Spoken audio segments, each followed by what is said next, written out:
Hello, everybody, and welcome to the Health Coach Tip Tuesday show, where every week we share tips, tools, and resources for health coaches and professionals so you can confidently solve your clients' health issues and grow your career as a health coach or professional. For those of you who are just joining us, make sure to drop the word hormones into the chat, and we are going to send you our 3 steps to addressing adrenals. So make sure to drop the word hormones into the chat. I am your Director of Course Enrollment and co-host, Piper Gibson. And many of you know the man next to me. This is Reed Davis, founder of Functional Diagnostic Nutrition, and he is here to share his deep knowledge and expertise with us today. How are you, Reed? Fantastic. Thank you. Awesome. Doing good. Awesome. I am excited to have another episode of Health Coach Tip Tuesday. If you are ready, we are going to get this show on the road, and Reed is going to be teaching you about functional lab testing for sex hormones and HPA Axis. Reed, I would love to start off today's episode by having you tell us how you came to create a course in functional lab testing. It was by popular demand. I've been in the clinic working for 8-9 years or so, really developing a system of investigation into underlying causal factors that was really working well. I mean, I was running a lot of labs. And I was really identifying the key areas you need to look at, no matter what a person's health problem is. And as you know, that's how we came up with the acronym HIDDEN, HIDDEN. I found that no matter what a person's problem was, if we looked at hormones, immune system, digestion, detoxification, and 2 others, energy production and nervous system balance. If you looked at those things and found the healing opportunities there, what was out of whack, and fixed it, and got that person to do the things that fixed it, they got better. And it didn't seem to matter what their medical diagnosis was. Matter of fact, some didn't have a medical diagnosis. Their doctors had told them nothing's wrong with them, even though they felt like crap or had something about the way they looked that they wanted to change. And so that's partly how it started, was with that system of investigation. And I only came across that, the HIDDEN, after running thousands and thousands of labs. And I had a lot of mentorship and guidance along the way from real smart people. But I came up with that as being the patterns that I recognize. Man, you fix that stuff, people just get better. And it doesn't matter if they had chronic fatigue or fibromyalgia or irritable bowel or PCOS or what it was, thyroid conditions, anything to do with the adrenals and energy and sleep and sex and all these different things, right?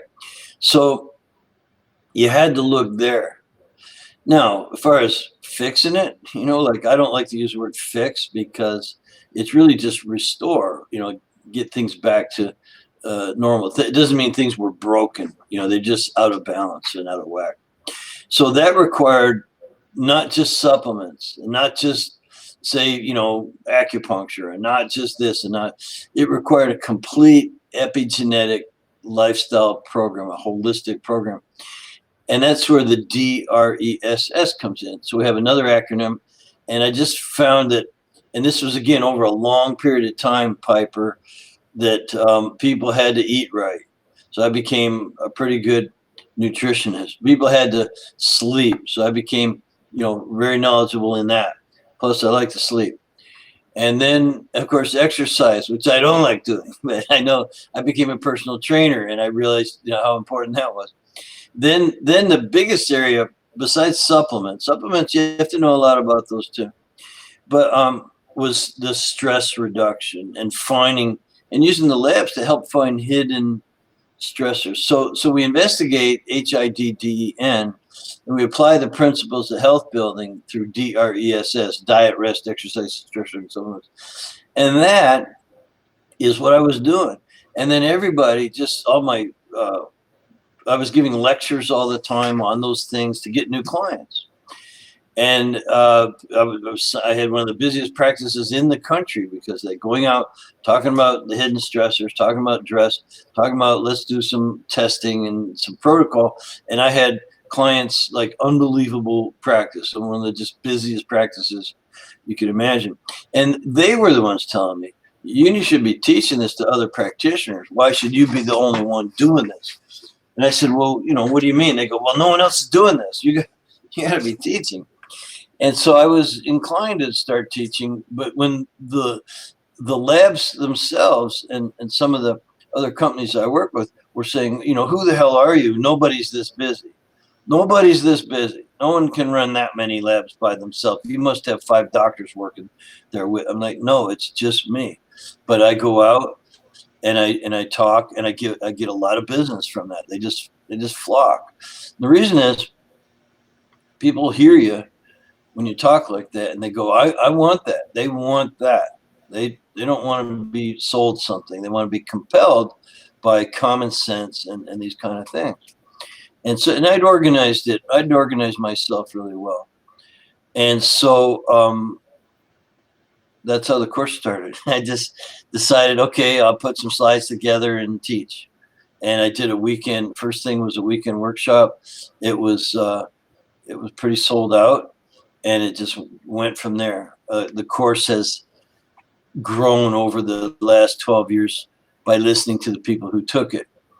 I just gave a workshop on here's what I do, and everyone was amazed, and they wanted to do it too.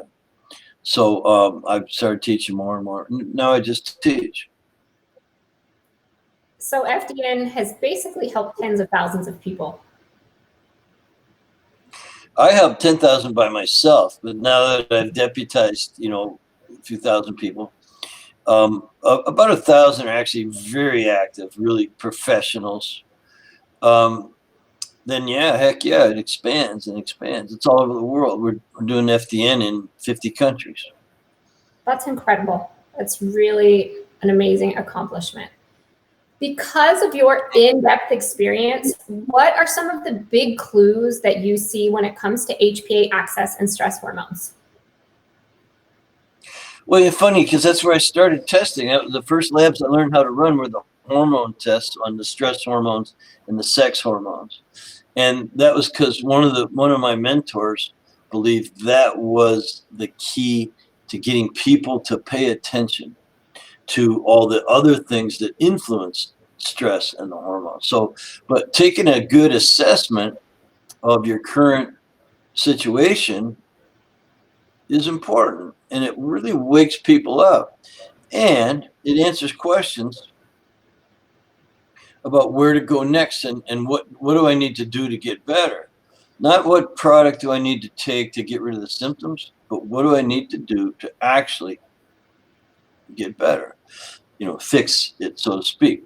And so, it's a window. The hormones are just a great window into your baseline vital reserve. Like, how much you have left in the tank. People can only take so much stress. Some can take a real beating for a real long period of time.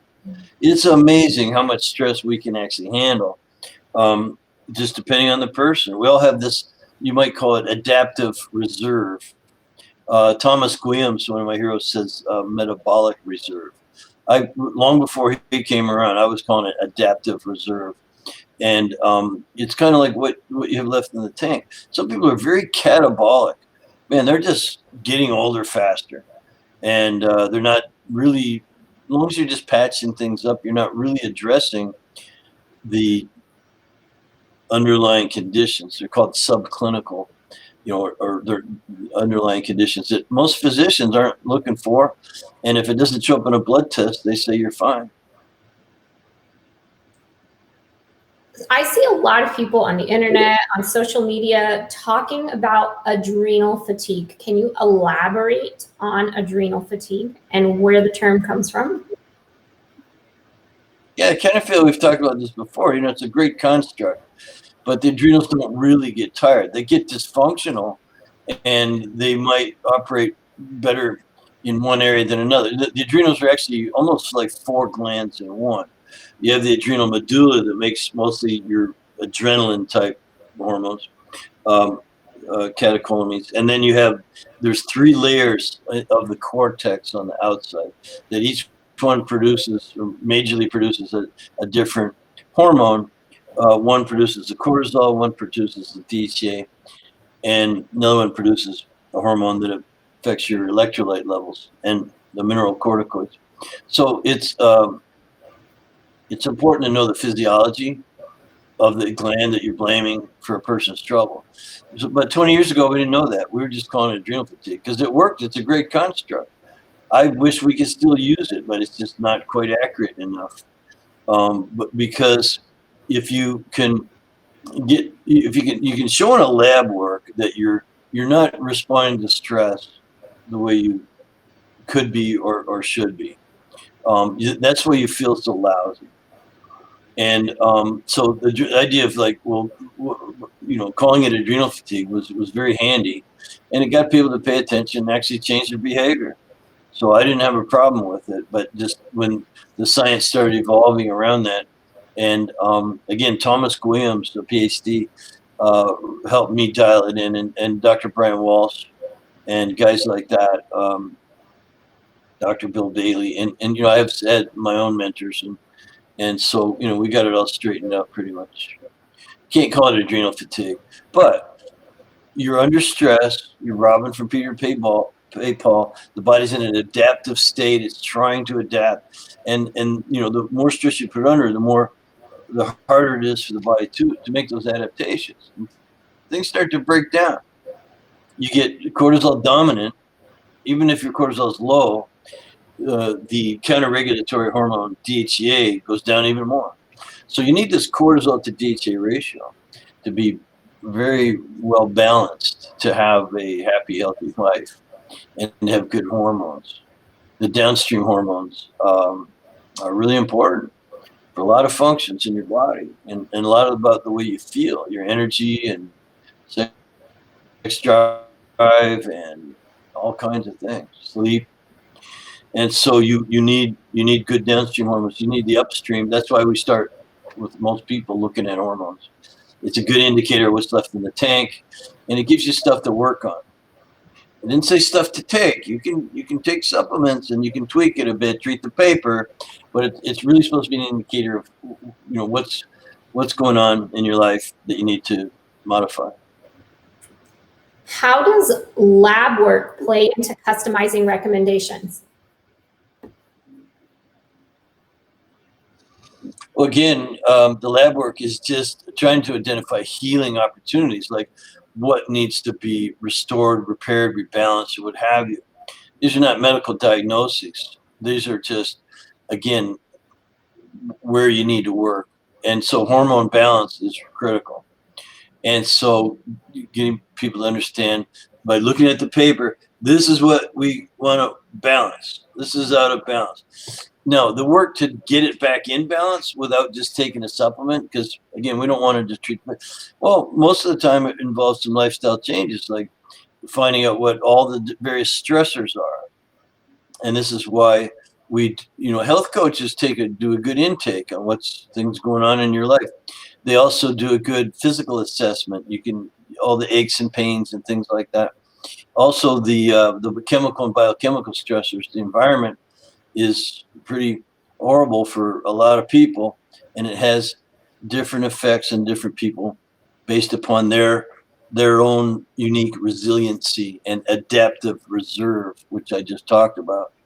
And so lab testing can be very revealing and give you insights into those healing opportunities. What's out of whack? How can health coaches use this out in the world, out in the field? You say health coaches are the champions. We're out there doing the work. So how can health coaches use these skills out there every day? Well, become a professional health coach. In other words, learn how to do this as a business and not your hobby. If it's your hobby, that's great. But I have hobbies, and they all cost me money. Like hobbies are things you spend money on that don't really have much return other than personal satisfaction and entertainment and enjoyment. And there's nothing wrong with hobbies. Again, I have a couple, but they cost me money. Professions make you money. It's a great way to earn a living. And so I would say that that would be the other lesson in all of this, that you have expertise and knowledge, skills, and resources, tools in your toolkit, so to speak, maybe, that you can, for which there is fair exchange. People are willing to pay for you to help guide them, to be their health coach. So it's a great profession. It's very rewarding. You work your own hours. You pretty much dictate your own wages. And those are much higher than some of the other professions that are equally meaningful in terms of maybe personal satisfaction, but they're not as they don't equal professional health coaching in terms of income potential. So, if you're a personal trainer, I'm sure you're making good money. I'm sure it's very rewarding for you. If you're a nutritionist, same thing. If you're a dietitian, if you're a massage therapist, if you do Reiki, and if you do a lot of these other things, you're doing a lot of good in the world. You keep doing those. But if you add these additional skills and abilities and resources, well, your value just went way up. To your value to those same people. Because I know that when I was a personal trainer, like they work out and they feel a little bit better if they don't hurt themselves, by overdoing it. But they still had their other problems. They would still have the adrenal or sex hormone or digestive or detoxification, things like that. Like working out, just it's a great way to make a living, but you're limited in how deep you can go with a person. And I was a nutritionist too, and that again, diet's very important, and most nutritionists do some form of supplementation as well, and you can make money on supplements. But all of that, those two things are just part of being a real professional health coach. You want to be able to guide people on their diet, on their sleep patterns, on their exercise. Huge is releasing, is managing their stress or eliminating, or at least reducing their stress. And you can find the hidden stressors and the hidden dysfunctions with the lab work. And they help guide your supplementation too. The more and more we get into some of the genetic testing and things, the more we know that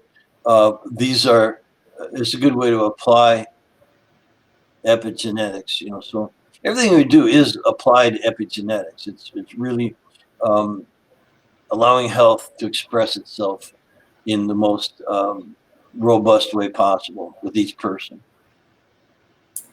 I know that a lot of health coaches really struggle when it comes to confidently solving their clients' health issues. What makes FDN unique? And how can getting certified as an FDN really change the way certain health coaches are working? Well, that's two questions. One is this idea of confidence. It's really clarity. I think clarity of what your job is, what your backyard is, and what you do and how you do it. You want to be really clear about that. And there's just so much muddy water out there with regard to health coaching and nutrition and personal training. Like it's just really muddied up. And, so I think that what we have done with FDN is really clarify our backyard versus, let's say, a physician's backyard. And we don't go in their backyard. And they don't really know much about our backyard. It just really, it integrates very, very well with the medical profession. So I'd say that we take that to the highest level. But it's clarity that will give you then you have the confidence. Confidence is a side effect of clarity, if you will. And so, but the other thing is, FDNs, we have a community of people that I didn't know was going to be there, but it's where you now have a group of like-minded professionals sharing resources and things like that. Like with the common training, the common skills, the common ability that you get from the course, you then take it from there and use your own creativity and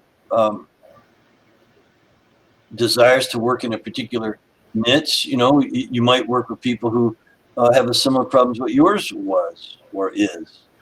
So you just kind of will find that there's a big wide world, but you want that peer group, peer support. And by the way, we have a very robust association of FDN professionals for the graduates, and there are hundreds of members who are just so cool to you can have a situation or something occur and get a lot of support for it, all based around the same common way of thinking.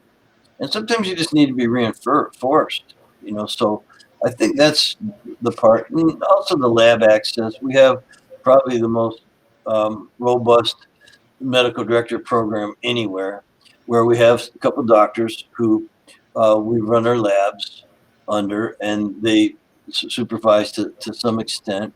And we work with the labs, and it's exclusive to FDN grad. Only FDN graduates can use that one.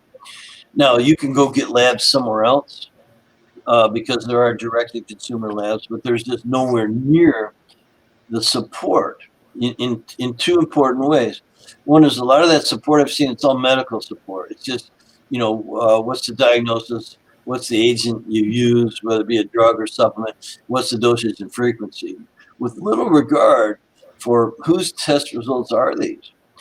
An FDN support is all about whose test results are these. What are those variables? Because it matters. It really matters. That's the problem a lot of people have with drugs, is that it's just dosage and frequency. What are the symptoms? Oh, it sounds like this. You might even run a lab and confirm something's low or something's high on a piece of paper, and here's what you use to treat it. So they're introducing an agent that has an effect, and they might be getting symptom relief or something like that, but it has little regard for whose test results are these. And that's exactly what we do concern ourselves with. It really matters to us who the individual is, because there's so many things to consider. There are, and I tell clients that all the time, is that sometimes you'll have test results where maybe the lab has made some recommendations, and I say, well, the lab really isn't taking into consideration all of the other things that we have looked at, and we really need to look at what makes you you and how we can use this for your whole body and to really get you back on the healing path. Yes, ma'am.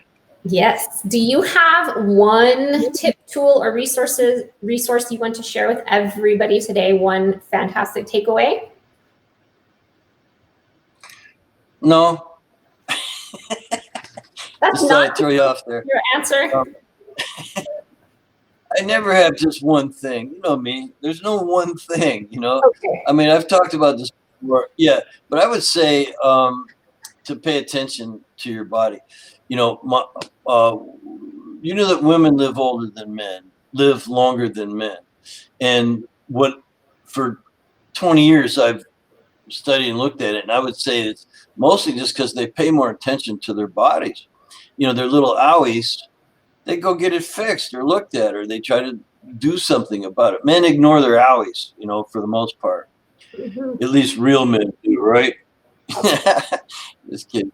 So no, and so it really matters. If it's not just about more life in your years, though, more years in your life. It is about more life in your years. And so as we age, we need to pay a lot of attention to things and don't ignore them, and figure out what you can do to change it. And of course, health coaches get to be the change agent. We are change agents, and keep that in mind if you're an aspiring health coach or a health coach or anyone in the allied professions. And do it as a profession. Make really good money and support your lifestyle. See, I told you there wasn't one thing.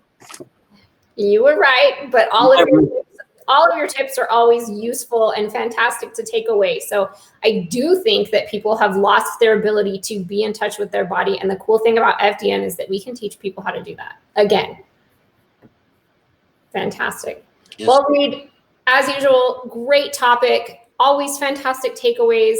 If you are just joining us, you're watching the replay, make sure to drop the word hormones into the chat, and we are going to send you our adrenals guide. So make sure to drop the word hormones. We will be here next week, same time, same place.